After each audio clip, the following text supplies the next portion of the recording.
ఆంధ్రప్రదేశ్ జీవనాడి అయిన పోలవరం ప్రాజెక్టును 45.72 మీటర్ల ఎత్తుకు నిర్మించి ఆ స్థాయిలో నీరు నిలబెట్టేందుకు అవసరమైన మొత్తం నిధులను కేంద్రమే ఇవ్వాలని రాష్ట్ర మంత్రిమండలి తీర్మానించింది. విభజన చట్టంలో పేర్కొన్నట్లుగా ఈ ప్రాజెక్టును బహుళార్థ ప్రయోజనాలు పొందేలా నిర్మించేందుకు అవసరమైన సాయం కేంద్రం అందించాలని తీర్మానంలో పేర్కొంది.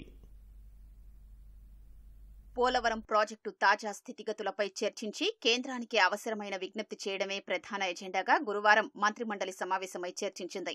ప్రధానంగా 4 అంశాలతో తీర్మానాన్ని ఆమోదించారు. పోలవరం ప్రాజెక్టును 45.72 మీటర్ల ఎత్తుకు నిర్మించి ఆ స్థాయిలో నీరు నిలబెట్టేలా డీపీఆర్ ప్రకారం మొత్తం అన్ని ప్రయోజనాలు దక్కేలా చేపట్టే పనులకు పూర్తిగా నిధుల్ని కేంద్రమే ఇవ్వాలని తీర్మానించారు. కొత్త డయాఫ్రమ్ వాల్ నిర్మాణానికి అనుమతులు ఇవ్వాలని కోరారు. వరద తగ్గిపోయిన తర్వాత నవంబరు నెల నుంచి వేగంగా పనులు చేసుకునేలా అవసరమైన అనుమతులు, డిజైన్లకు అనుమతుల విషయంలో కేంద్రం సహకరించాలన్నారు. పోలవరం ప్రాజెక్టు మొత్తం నిర్మాణానికి అవసరమైన అన్ని నిధులు ఇచ్చి ప్రాజెక్టును పూర్తి చేసే బాధ్యత తమదని కేంద్ర బడ్జెట్లో ప్రకటించినందుకు రాష్ట్ర మంత్రివర్గం ధన్యవాదాలు తెలిపింది.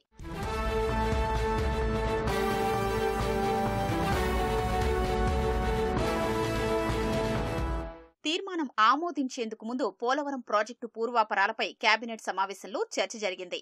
ప్రాజెక్టు నిర్మాణ స్థితిగతుల్ని కేబినెట్ సభ్యులకు సీఎం వివరించారు. పోలవరం ప్రాజెక్టు 2014 నుంచి 19 మధ్య తెదేపా ప్రభుత్వంలో ఎంత మేర నిర్మాణం జరిగింది, ఆ తర్వాత 2019 నుంచి 2024 మధ్య పోలవరం పనులు స్తంభించిపోవడం, 2020లో భారీ వరదలకు డయాఫ్రమ్ వాల్ ధ్వంసం అవడం, ఎగువ దిగువ కాఫర్ డ్యాంల సీపేజీ వల్ల వాటిల్లిన నష్టాలపై క్లుప్తంగా ఈ తీర్మానంలో పేర్కొన్నారు. 2019 నాటికి పోలవరం ప్రాజెక్టును 72% మేర పూర్తి చేసినట్లు చంద్రబాబు వివరించారు.